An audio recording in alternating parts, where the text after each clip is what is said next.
Hi, everyone. I'm Jamie Vaughn for CCM, and we are here with Lee, Denise, and Shelly from Point of Grace. Hey, ladies, how are you? Good. How are Good. you? I'm doing great. I'm doing great. How's everybody keeping entertained through our shelter-at-home orders? Doing Well, I'm pretty good. homeschooling. That's entertaining me. I have definitely become, my college boys are home, and I have definitely been cooking and cleaning nonstop because it's like you start one round and then you clean up the dishes and it's about time for dinner again, you know, so. Yep.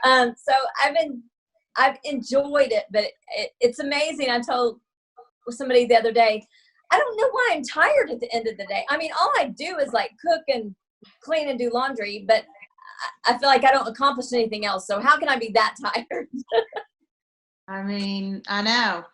There's something about just keeping up with things, I think, because you realize when you're not home and you're gone out doing your normal life, you know, it's kind of like, well, I mean, things get dirty, things get whatever. When you're home and you see it all the time, it's like there's always something to do. So, yeah.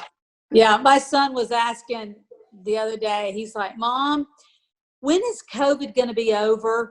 And I was like, I don't know. But in the meantime, we're just going to find new mercies every day and plow through. Mm-hmm. Yeah, I have a 12-year-old niece who FaceTimed me the other day, just so upset about COVID school. She was done with COVID school and wanted the whole thing to be over with. So I understand. Yeah, Definitely. So we brought you together to talk about a really fun and exciting weekend coming at the end of summer called Circle of Friends. Yes. Which will be like the all-inclusive weekend for the ultimate fan. Yes. More about that. That is a great description, Jamie. I know. Ultimate, what did you say? The ultimate fan. Ultimate fan. It's the ultimate fan experience. Yes, it actually really truly is.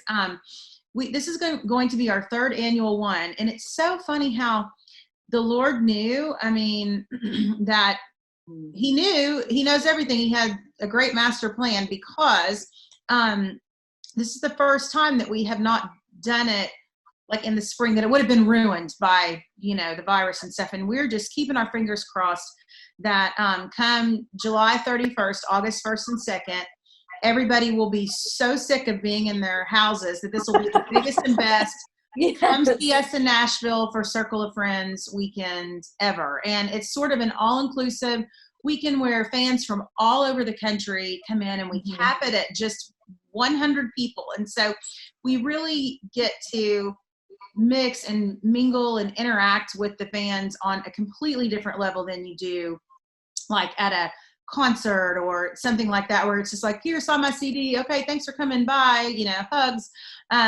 This is a totally different experience where we get to kind of bring them to our hometown and show them some of our favorite Music City, Nashville things to do. We're going to be doing like an opening event with a photo booth and everything down at the factory in Franklin, which if you've ever been there, it's a really such a cute kind of representation of Franklin.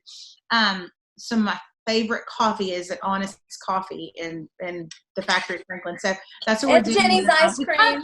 What now? I said, and Jenny's Ice Cream is there. I know. Some of our favorite, that's really fun. Yes, that's so good too. It's really fun to introduce, I think, people to some of our favorite things. And then y'all can help me out, gals, but on Saturday we're doing like a devotional time down on Music Row. Yeah, that actually, that last year, that was probably one of my highlights when we had our devotional time. It was the perfect setting. It was just a very intimate, kind of setting, with the speaker being a very close friend of ours and mentor, and was able to share. And I think for me, it was a great opportunity. When you were talking about, Jamie, earlier, the ultimate fan, we hope that this weekend turns them to where they feel like they're as much family as they are fans and friends. And because we know we couldn't have done it as long as we have without their support and their love for us and their mouthpiece, Yeah. And so I think for me, that devotional time is a highlight because it allows us to get to know them instead of them just getting to know us. And because everybody has a story, and our fans are, they're unique people, and they're heroic in their own way, and we would never know them in that fashion if we didn't have that time together. So the Devo is really a special time on Saturday. We'll have we'll have a special guest speaker there, Bible teacher, and we'll sing a little bit, and then we're gonna give them some time to explore Music Row, maybe go to the Country Music Hall of Fame or something really fun like that. And then that night will be like our Point of Grace actual concert, where they'll get front row seats, and we'll have a few guests at that. And then Denise, do you want to tell them about Sunday? Well, sure. And also Friday night, one of my favorite things. Oh, I forgot about This is the first time we've actually allowed the whole group to experience this. It's kind of been in the past, it's been kind of an add-on, but we invite some of our friends and songwriters to come and do like a singer-songwriter in the round, which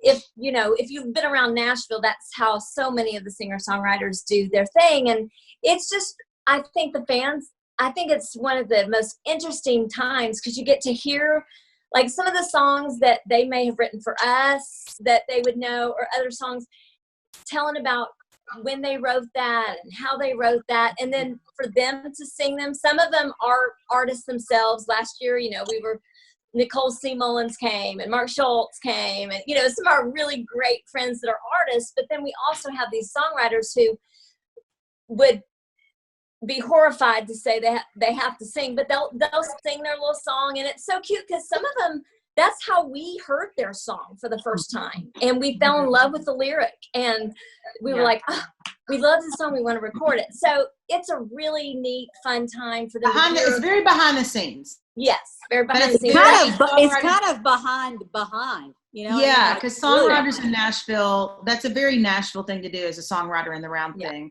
And then on Sunday morning, we're doing, we'll have a gospel brunch with a worship service, and a brunch in a beautiful setting. And, we have to eat together, obviously. Right. We do lots of eating. Favorite things to do. Yes. That's a great idea. That is a great idea. Actually, we kind of did a little bit of that last year, didn't we? With our salsa at the registration, and our favorite cookies, cookies. Who knows? Yeah, some of our goodies out of the cookbook. Yeah, but we would just love for people you can find out more about it at our website. There's a banner there you can click on and get the pricing and, hotel suggestions and all kinds of stuff like that. And so, and I will say this too, Shelly and Denise, y'all, add on if I forget anything. But one thing I do want to tell those that are interested or even considering, a lot of them are probably going, well, what will be open? I mean, so as we learn what will be open, because I think Shelly mentioned the Music Hall of Fame, it will be open. So things like that, as the days progress, more and more and more will be open. And by the time July 31st comes along, hopefully there won't be anything that somebody that's never visited Nashville wouldn't have the opportunity to see. Yeah. It's interesting, actually, today, one of the guys, the company that's helping put the fan weekend together, got a call, and we had originally thought we had lost our venue for the concert in Franklin. Like, oh, we're going to find a new place. And then the lady called and said, actually, I think there's a chance that we will be able to host you. So I think people are starting to kind of, put the feelers out there and try to get back things kind of going. So, What's next on the horizon, music-wise, or tour-wise, or book-wise, for all of you? Well, we're super excited. I'm sorry. No, you go. You're good. We are super excited. A few years ago, we did a couple of records with Lifeway. We did a Christmas record called Sing Noel, and then we did our hymns and worship record called How Beautiful. It was called Beautiful Name. Sorry. But anyway, so we kind of had developed a relationship with them through those music outlets. And as we kind of got to know the staff a lot more, we talked with them about, we feel like we've been really blessed along the way to learn stuff from people that we've been in relationship with, whether it's parents, whether it's mentors, whether it's mistakes that we've made along the way. And we just kind of felt like it might be time to just kind of sit down and write down some of those lessons that we've learned and hopefully help the next group coming down the way. And so we wrote this book called How You Live, Lessons Learned from Point of Grace. And as Shelley said earlier, it's really short. No, it should be called Our Big Fat Book of Mistakes. Yeah, there you go. But we kind of just took all kinds of topics. We each wrote some little excerpts and about lessons learned that we've learned, whether it's dealing with conflict, whether it's been in marriage, whether it's been a new job, from all areas of life. And the really cool part that we are excited about is, we'll talk about maybe expecting a baby, those thoughts and feelings we had, or getting married or whatever. Denise, are you expecting a baby? No. That would be a miracle for sure. The second virgin birth. No, I'm kidding. But anyway, if you give this as a gift to somebody, that person can actually, in the back, there's a place where they could write their own lesson learned in life. And so if it was for a wedding shower, a lady could write something she's really learned, a nugget from marriage to give that. Or if it's somebody going off to college and somebody writing a little thing about that for them. And so it's just kind of one of those things. We have felt very fortunate that we've had people pass along wisdom to us. And through that, we all grow together. We all learn from each other. And so if we can help encourage somebody in this next generation coming up, or even somebody in our age group, I mean, even when I read the other girls' little excerpts, I learned a really neat piece from them, of something that I could take and learn in my life. So hopefully we're praying that it can just be a real inspiration for some. And when will that come out? The fall of this year. Yeah, it'll come out the fall of this year. So we've been putting our writing skills into practice, and that's done. And we, kind of alongside of what other artists are doing, just to stay connected to their fans and friends, we are getting ready to just kind of do a little opportunity of worship, that if anybody from a church wants to, have Point of Grace in via their, streaming, they'll be able to do that. We're doing that.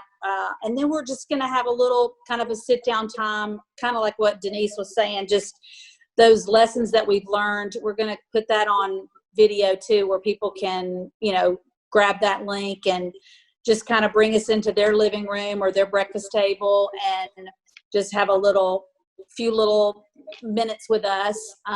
Because we do miss connecting with people. That is probably one of the things that I'm grieving most, is after shows, just really being able to connect with people. And sometimes what feels like seconds, really God can do a lot with those few minutes that we have with those people after shows. So we're working on that. And then believe it or not, y'all, gosh, it's the end of April.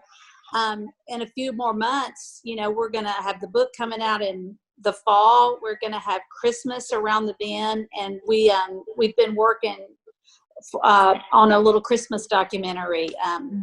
We often get time and time again people saying one of their favorite, CDs is Point of Grace's Christmas. And so some of that has been, we have done some back, just kind of given some information that we've never really been able to talk about in regards to our Christmas records, and just kind of behind the scenes of all that, and put it in a documentary type setting.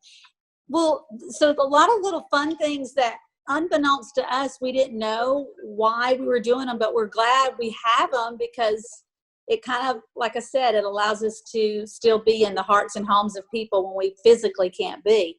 Mm-hmm. That's exciting. Now, most important question: who's the lead singer? Who's the lead? Who's the lead singer? Depends on who's sad, you ask. Yeah. these last few days of rehearsing, Shelley. Yeah. Oh my God. Yes. Like, let's pull out this We oldie. abused her and abused her. Let's pull out this oldie. Let's pull out this oldie. And they're all these high pitched solos. I'm like, oh, hey, y'all. Well, she's the youngest, so she's got more spring in her. I'm the Right. youngest by like step. 6 days. That's right. What is your favorite Point of Grace song? All of my solos. No. Right. I don't know. I mean, I've got it. I feel like it changes, but I mean, I think The Great Divide will always be one of those special just because it's like the gospel condensed in a really, beautiful way with imagery through a song. And the person, one of the people that wrote it was really near and dear to us, and he lost his life in a tragic accident years ago. And so that kind of makes it even more special. And so, yeah, that's probably one of my favorites. Lee? Well, I mean, it's Shelley's right. It's very seasonal. Blue Skies has always been my favorite Point of Grace song, but probably within the last 5 to 10 years, we recorded a record called Directions Home, and that title cut, Directions Home, is really been one that has been great for the seeker that I want to minister to through song, as well as that parent that's having a difficult time praying their child back to the love of that Christ has for them unconditionally. And so that's probably my newest Point of Grace favorite. That is actually also my solo. It is. Blue Skies is Denise's solo. Do what? I said Blue Skies is your Denise's solo. Oh, yeah, right. It's hard because like Shelley said, The Great Divide is just like that song that, like, if we had to leave one message, from our career, it's the message of the gospel. So in that way, that is one of my favorites. But I mean, it just so depends on the day. But probably keep the candle burning. I mean, it always makes me smile. And I think about when we recorded that, and I think about all those little girls with their little candles, and when we would sing that in concert and stuff. So in some ways, for such a kind of fun little song, it's interesting, like over this time, even I've had a couple people text me and say, I'm just keeping my candle burning. Like in the tough times, what is it that keeps our love, our light alive? And so even such a little cheeky song, it really has a message. Yeah. If you could give a message of hope to our viewers right now, what would you want to tell them?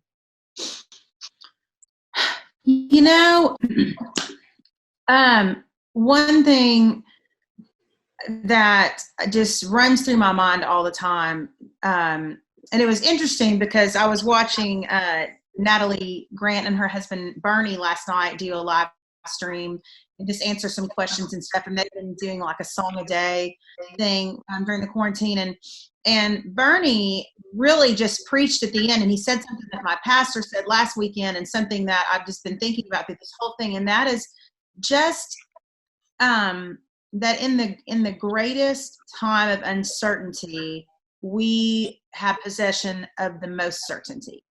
And yeah, that's great. I remember when Denise and we used to get our nails done by this girl named Michelle, and her husband, she became Muslim, and her husband was Islamic, and the Muslim religion. And we got into a lot of really good conversations about all of that and about salvation and what that looked like for them and what it looked like for us. And when it came right down to it, one day I said to her, I think I see the difference. And the biggest difference in you and me is that when all this is said and done, it's the assurance factor. Like we have assurance. and they don't really have assurance. It's kind of like, well, you might get in and you might not. You know what I mean? And there's going to be, you're not just not going to know until until you're there. That's kind of how they believe in. And I said, for us, once we put our faith in Christ, we have the ultimate certainty and the ultimate assurance. And so for me, this time of uncertainty has gotten me thinking a lot about that, and how in crisis, like our pastor said, in crisis brings clarity. And the clarity that Christians have now are their thankfulness for the certainty that we have of what's after all of this, way after all of this. Mm-hmm. Yeah, it's great. Denise, are you about to do yours? Oh, I mean, I can. I got to get my glasses because I can't read, because I was just going to. You can get your glasses. She wrote us a little something. She's got a word from the Lord. She wrote us a book. It's called First John. No. No, I was telling the girls the other day when we were rehearsing, and even more so, it came to it just became realistic for me yesterday. But during Hang on. Bogey has a lesson. He has a word. Yes. Okay. Bogey has a word. And regular. No, I was going to say, just for those, for my husband and I, and we were all talking about this even yesterday, that, we've definitely been affected by this quarantine. However, probably not even close to what a majority of the world is, just the domino effect of everything. And I saw it firsthand with a conversation that I had with a dear friend yesterday. And, just the hope to other people is, if we have been able to endure this with joy and an assurance and a certainty, all the more reason for those of our loved ones that aren't to be the beautiful grace of the Lord in their time of need, whether it's just listening, not even having a word to say, just listening, or just extending a genuine outcry of, I'll be praying for you, or sending a meal, just whatever it is, because there's a lot of people that this is affecting in layers upon layers of difficulty. And so I just share that hope with them, that I pray that you will be surrounded by people that you can lean on, that will be there for you in this gap, and the reassurance that you're not alone in this. Mm-hmm. Yeah, it's just it depends. It doesn't matter who you talk to. Everyone is affected, and it is definitely uncertain of times. And I think for me, my favorite psalm has just really been a hopeful psalm, because you start thinking about what you have a hold of and what you could lose, and all of those things, and we're all in different places financially, everything. And so this psalm for me has just been one that I have just really on a daily basis just put my trust in. And so I'm just going to read this part. Psalm 62, 5-8, it says, "Rest in God alone, my soul, for my hope comes from him. He alone is my rock and my salvation, my stronghold. I will not be shaken. My salvation and glory depend on God, my strong rock. My refuge is in God. Trust in him at all times, you people. Pour out your hearts before him. God is our refuge." So that psalm right there has just been one that I've really clung to and tried to encourage those who are having very restless nights and can't sleep because they don't know what tomorrow holds, and all of that, just to rest totally in God. How long did that take you to write, Denise? I mean, I've been here all day, right? I love it. Well, ladies, thank you so much for taking time out of your schedule. to talk Thank about you. You bet. Yes. It's so good to see you. It's good Yes. to see you. I will tell you that I had 2 posters on my wall in college, and one of them was Point of Grace. So, Oh, Who was the other one? Newsboys. Yes. Oh, I excellent. love it. And I was in a group Excellent. when I was in high school that we sang at church, a little quartet, and our youth pastor used to make fun of us and call us Point of Mercy. So, but we Hey, at least he didn't call you Point of Disgrace. right. Right. But everybody make sure that you go and check out their website, pointofgrace.com, or also .net. .net. It's been Fishers of Men. And then also pogfriends.com. You'll find out more information as well about the Circle of Friends weekend. Ladies, thanks so much. Can't wait to talk to you soon. Jamie, thank you. Thank you, Thank you, Jamie. Bye. Bye.